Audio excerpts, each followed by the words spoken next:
Good afternoon. This is Susanne Hill with the Citizen Bodycast. And today with me, this is John Katrina, who is one of the co-founders of the Citizen Body. This is probably going to go on record as our shortest podcast ever, because we're going to be talking to you today about our fundraising campaign. We're coming to you right after the general holiday season, or even right in the middle of it, depending on what you celebrate. And, that's probably a time when nobody really wants to talk about money, but John and I are here to talk to you about the fundraising that we're doing. So John, welcome this lovely Sunday afternoon. Thanks, Sue. It's nice to be here in the holiday season, and thanks for doing this, because it's volunteer at this point, and we really appreciate it. Yeah, and we're volunteering because we believe in what we're doing, and we enjoy it. So that's kind of the purpose. But now we get into fundraising. So why are we fundraising? What do we need to accomplish? So first, if people are new to the Citizen Body, I'll say what the Citizen Body is, and that is an idea that's come over really over my whole life. And I just started having this conversation when I was doing my work in politics with people about a better system, because I realized that just like in my spiritual journey, I realized there's a lot of good people. When you get beyond the system, that there's a lot of good people with a lot of good hearts. And we have a lot more in common, and we're a lot more united than it feels, because we're so focused on what's dividing us, that I said there's got to be a better system that we could put in place. And I dreamt up this term called philosophic technology, that's like just a way of actually designing something that actually supersedes all our separate identities and does unite us. Now, you might say, well, isn't that what the nation's supposed to be? It does, but in that nation, you have different religions, you have different ethnicities, you have different languages, you have all these different things. And people, as you can see, they get kind of fractured and, broken into different groups, tribes, whatever you want to call it, teams. But when I was doing that work in politics, and I would do work that was nonpartisan, I realized that everyone was united by just having the same concerns. And one chief among those concerns was just being able to meet your basic economic needs. Once you lose that, you have a big problem. So the citizen body is just an analogy to our own bodies, where all these trillions of different cells with different identities and different functions and different specializations all balance and work together perfectly for the good of the whole organism. And so this is the group that we started having conversations with people who wanted to get a little bit more formal and organize this. And we started inviting in representatives of different ethnicities, so everyone's seated at the table. And we said, okay, we're just going to keep the conversation high level. We came up with 16 things that unite us before anything that divides us. And we said, we just need to keep this conversation going. So then we said, okay, well, how do we start expanding this conversation out and actually getting people podcasts, getting content out to people, writing blogs and articles. We have a cartoonist. Everyone's volunteering their services right now, but obviously to make that sustainable, just like churches raise money to do their work and political candidates raise tons of money, which is one of the things that we're trying to raise people's awareness about the effectiveness of that. And our tax dollars accomplish things with money. If we're going to do this good work of uniting, and if we're going to be providing content and higher level conversation, getting into people's education, teaching them how to think, and offering courses, people like yourself doing the podcast, Sue, right now volunteer. We have a producer who does the podcast editing and made up the music and does the uploads and all that kind of stuff. So all of these people, the writers, they have to obviously have other jobs, but at some point, we want this to be something that all the people can benefit from. So I mean, I know that when I give money to my church, for instance, I know that it goes to keep the lights on, to keep the air conditioning or the heat on, depending on the season. It will go towards mission work, towards whatever the church that I'm attending is maybe working towards. Like I know that ministries in certain towns that they might give into, they might do like global outreach as well. So our outreach is like, where are we going? Yeah. We're pretty much global too. Yeah, well, the great thing about this is we're starting out just providing the content to get the conversation going. We really need a conversation that everyone can participate in with civility and thinking over just raw emotion. We have to take politics and civics out of the sports mentality arena. We have to take it. It's not a Dallas versus Eagles game. It is a political, they used to call it political science, that we have to start teaching people how to talk about religion, politics, things that we're scared to talk about are coming back to haunt us because now all we know how to do is yell at each other in many cases. So you'll see. Or avoid conversations. I think a lot of times too, I think Adam and I were talking about this in one of the earlier podcasts is, we've all learned how to avoid those topics. And I think with the citizen body, what we're trying to do is teach people to come together and be able to talk about it. So some of our fundraising might go towards education and spreading the word.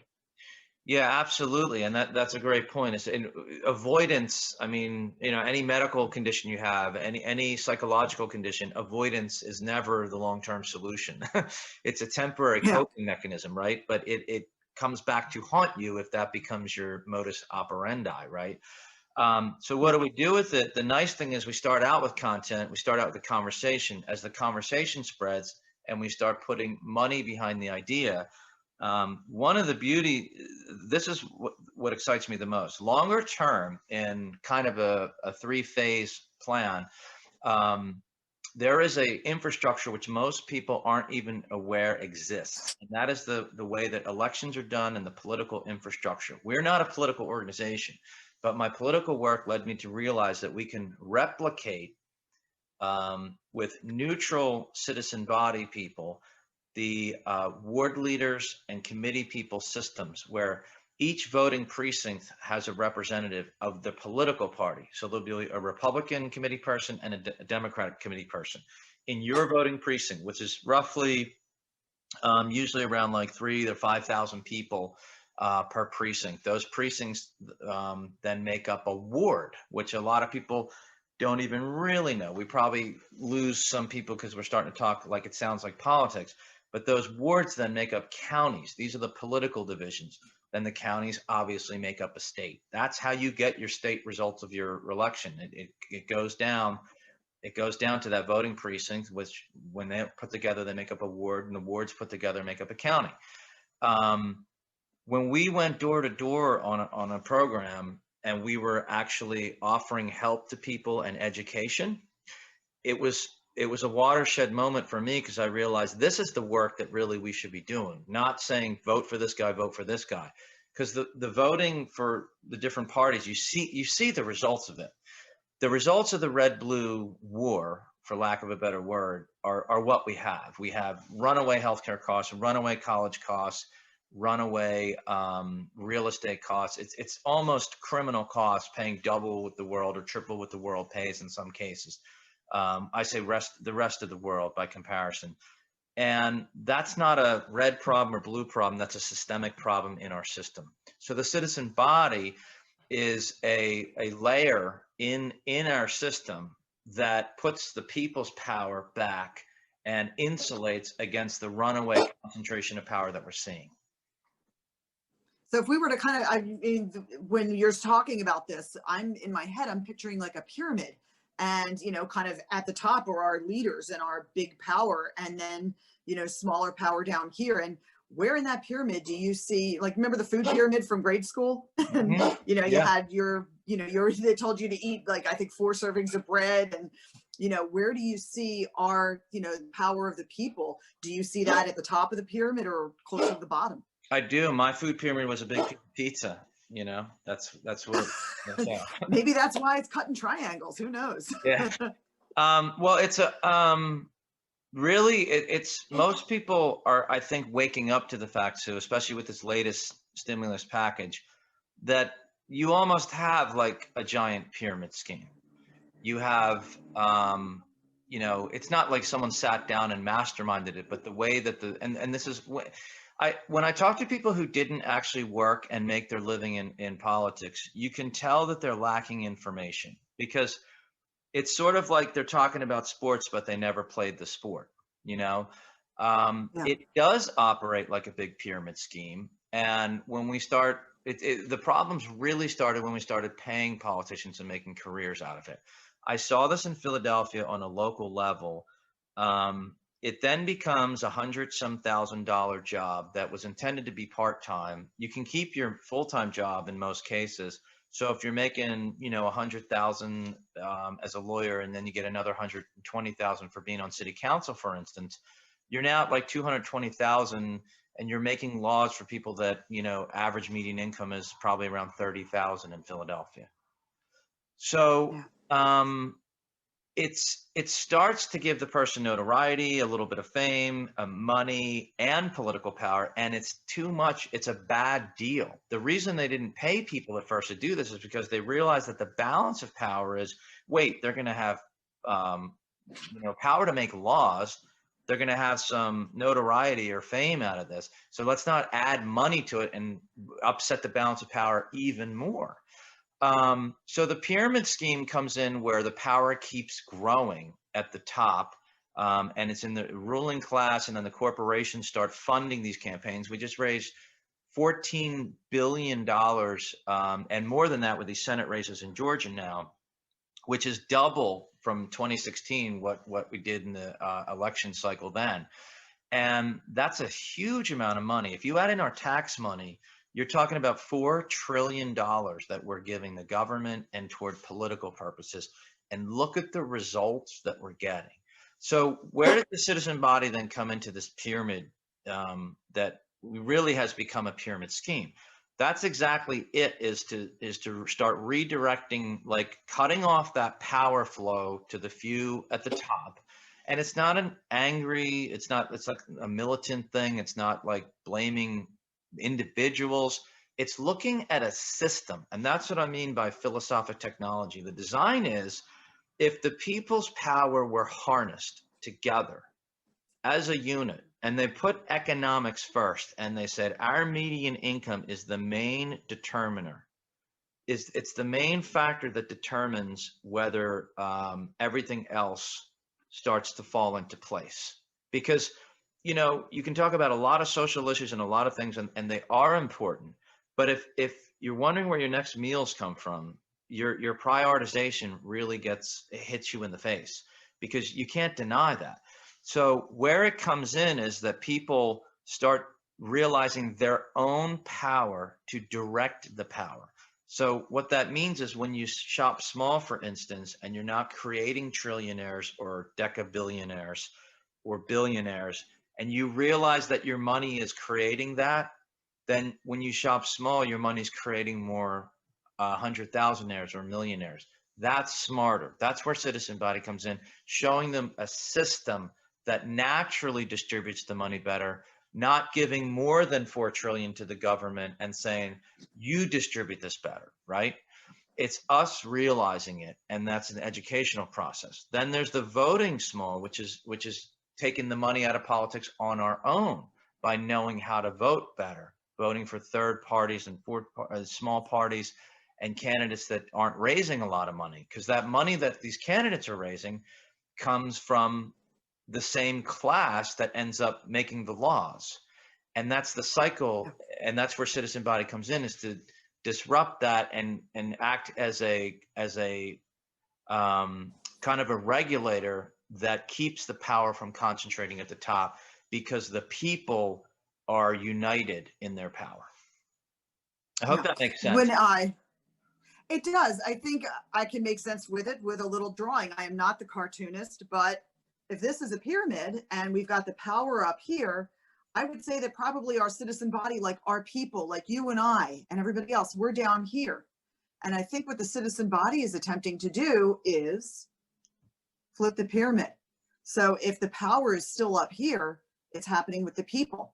And then it funnels down into our traditional politicians here. And here we have a lot more say as we trickle, as you mentioned it, kind of trickling down. And we have a lot more say when we're up here with the power versus when we're trying to make our way up? Which way does gravity help us Yeah. So that's when it trickles brilliant, down? because that's the perfect example of why the citizen body is about the people together. I've been working on this for years now, and I never had that idea that you just had while we're talking. It's coming out of a conversation where we're both trusting each other, that we're both just trying to improve a system. We're not saying I'm on a team that's right, you're on a team that's wrong. That's a great, very, very simple graphic demonstration. I mean, this is live, so you just did that. You did that out of your own head Yeah. as I'm talking. And that is actually how the idea of the United States was formed, that it was the government of and by the people. And what's happened Yeah. is we've lost that. We've become an oligarchy. We're not a republic anymore, which is a government in the public interest by the public. That was the idea, right? Because these people were Hmm. supposed to be representatives. Now, we're not a political organization, but the education of how it's supposed to work will help people navigate politics better. Do you know what I mean? Yeah. So, yeah, your Yeah. pyramid is maximum power should be in the people, in the individuals, and balanced among them, so that when they do go into the voting booth, they know how to use their vote, so it really does matter. They know how to use their dollars to keep the power from concentrating. So it's like, when you know how to use your dollars, your vote, and then you know how to get your attention on information that's better. And that's part of where we can really help, because a lot of the media and the news we're getting is tied up into this narrative to keep the powers that be in power.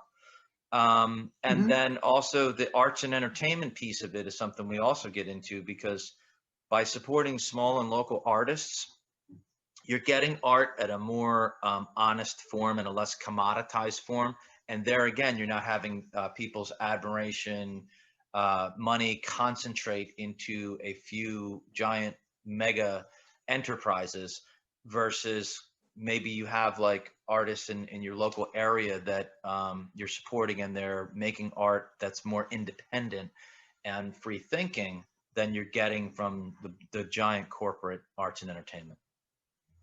Yeah. Like I mean, again, if we looked at the pyramid and if we looked and we see our, just let's use politics, we take our president at the top. He is fed by the senators and the representatives who are fed by local government, who are all fed by us, and everything is going upward. And if we turn it more as a funnel, now the words are upside down, but if we turn it more as a funnel and we're keeping the power with us, then less of it, there's less room for it to trickle down. So then the president, although he still has the technical power, where he's being fed is really getting more of the information than us here trying to fight each other to get our ideas to the top. And I think that's where the oligarchy comes from, is that those few powerful people find themselves rising, where here we're all working and then it's just kind of funneling down.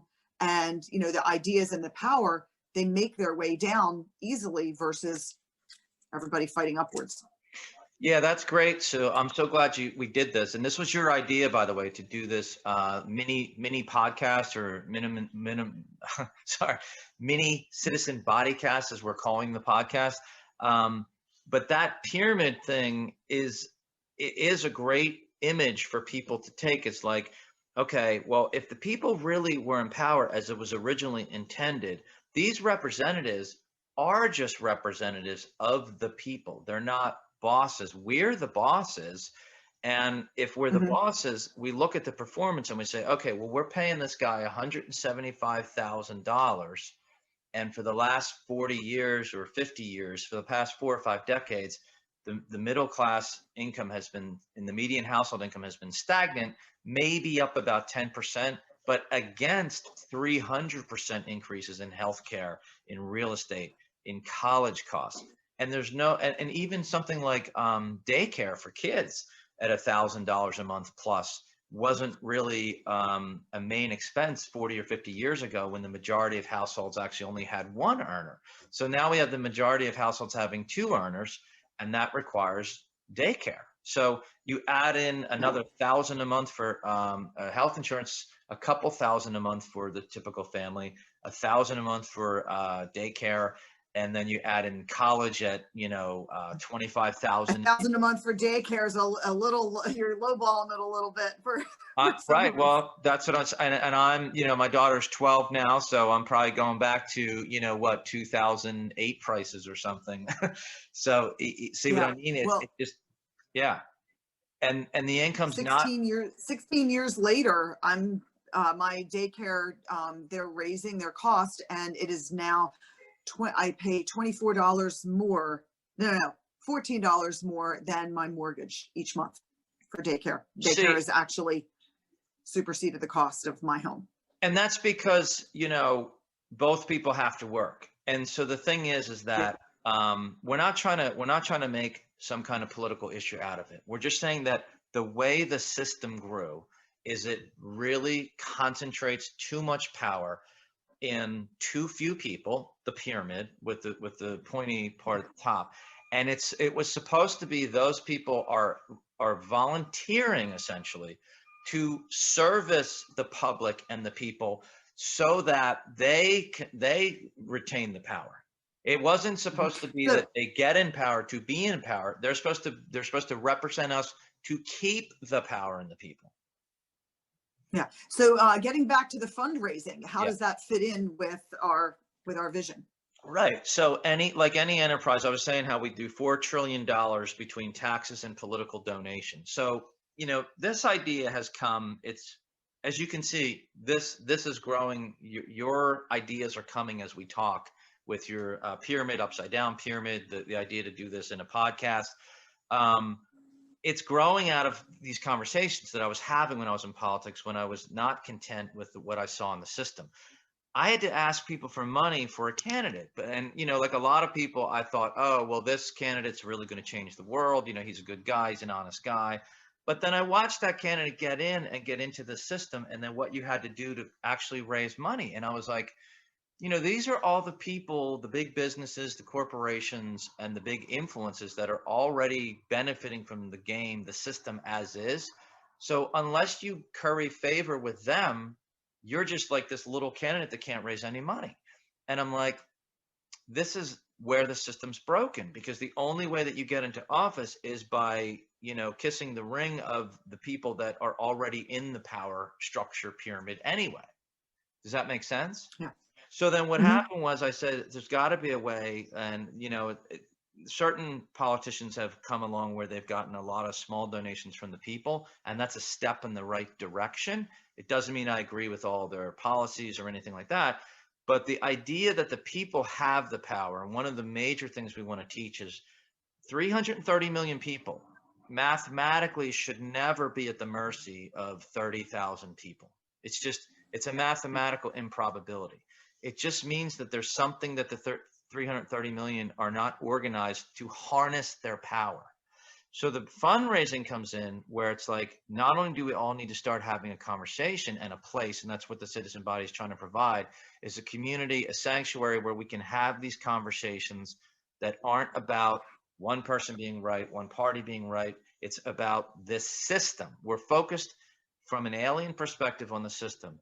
Okay, well, how do we fund this to start getting the power, instead of giving all the money to the government and giving it to political opponents, which we've done, right? Like, maybe you haven't made political donations and I haven't made a lot of political donations, but when I was in politics, I did. And a lot of people did, because we raised record numbers. It doubled the 2016 cycle. If all of that money started going amongst ourselves in a group that was specifically designed to retain the power in the people and start shrinking politicians' pay and start shrinking that power and fame and corporate backing of that. The Supreme Court just threw out a case right around the election without comment even about the growing super PACs. And that's an extreme disservice to the American people. I mean, from an alien perspective, we're watching the highest court in the land refuse to even hear a case that was a bipartisan case, by the way, brought on over a period of years by members in the House of Representatives. And most people don't even know about it. And this is what's going on in our government. And then even the news media isn't covering it, because they benefit by not telling us about the 23 candidates running against Donald Trump and Joe Biden. They benefit by making this drama of King Kong versus Godzilla. They grow their revenue because they get the viewership. But that's not serving the people. That's serving Yeah. themselves. And that's the problem. Yeah.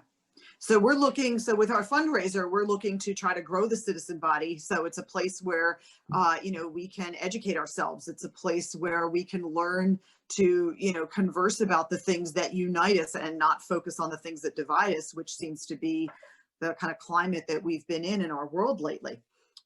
So how do we donate? You can go on to www.thecitizenbody.com, and there is a donate now button, and it is a GoFundMe. So kind of going along that vein, we were talking about the kind of donations that we'd like to see. And obviously we're looking at monetary, but this next part might surprise people a little bit, because how much would be good to give?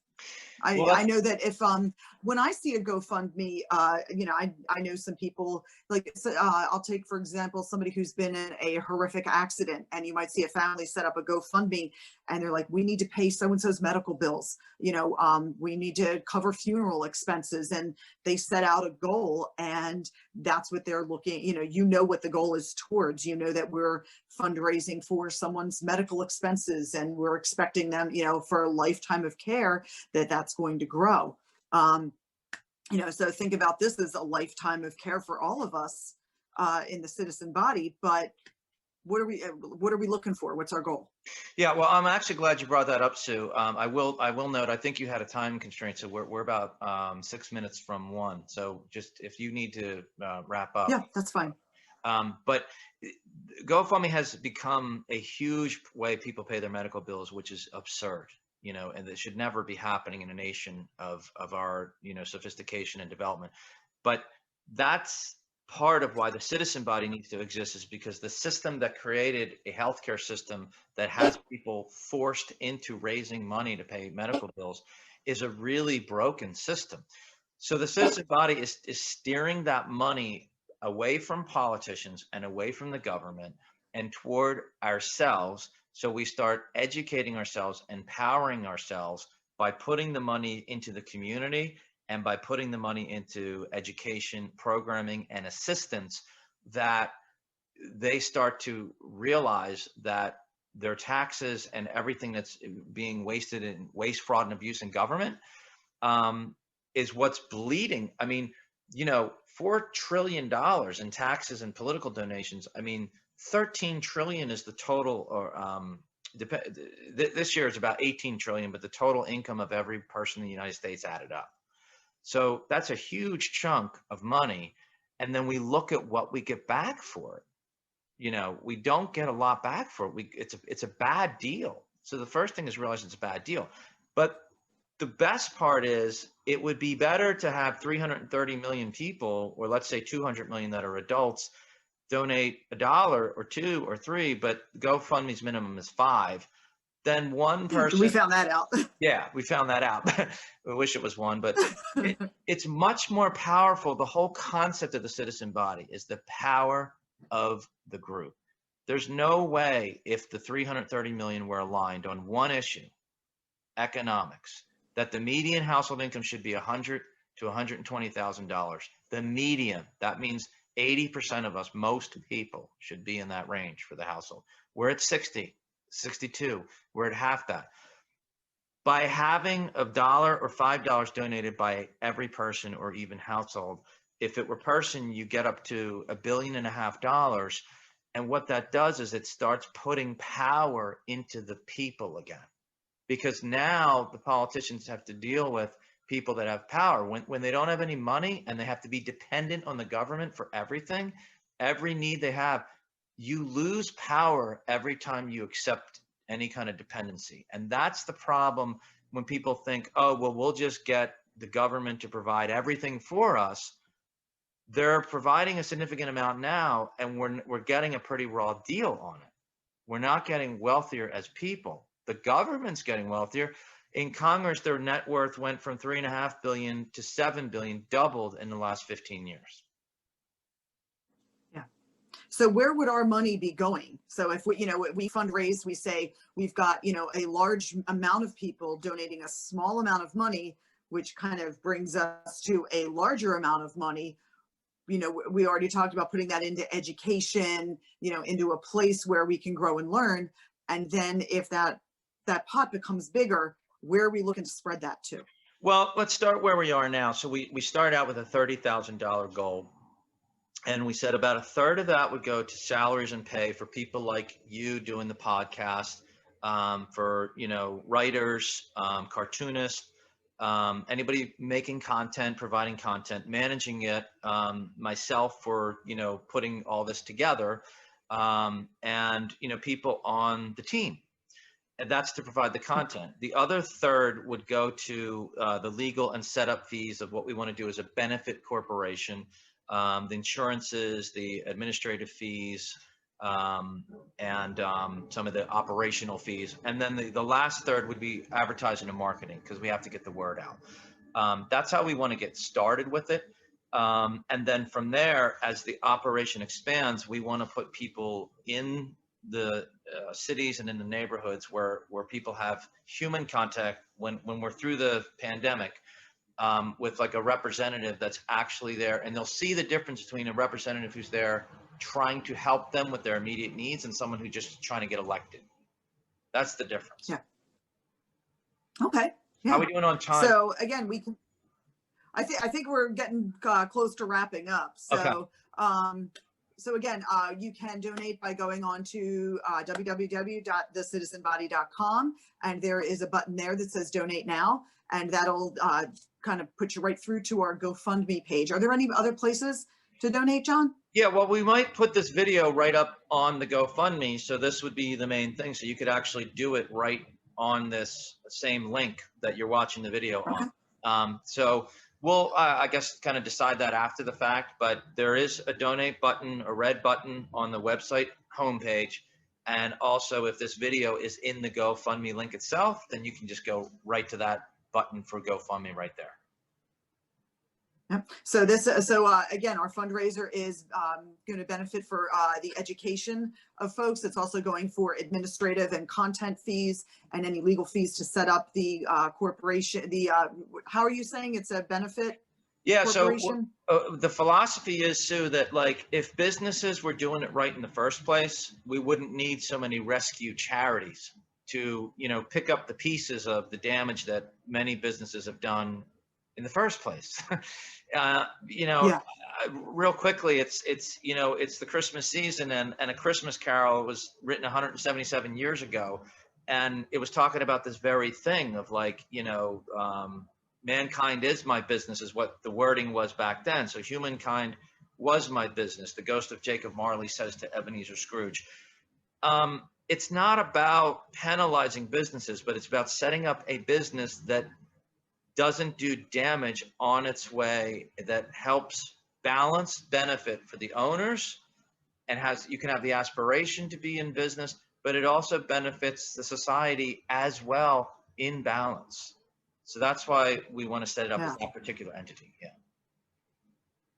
Yeah. Okay. Very good. So yeah, we got our Christmas Carol reference in there, and so again, go to the www.thecitizenbody.com, hit the red button.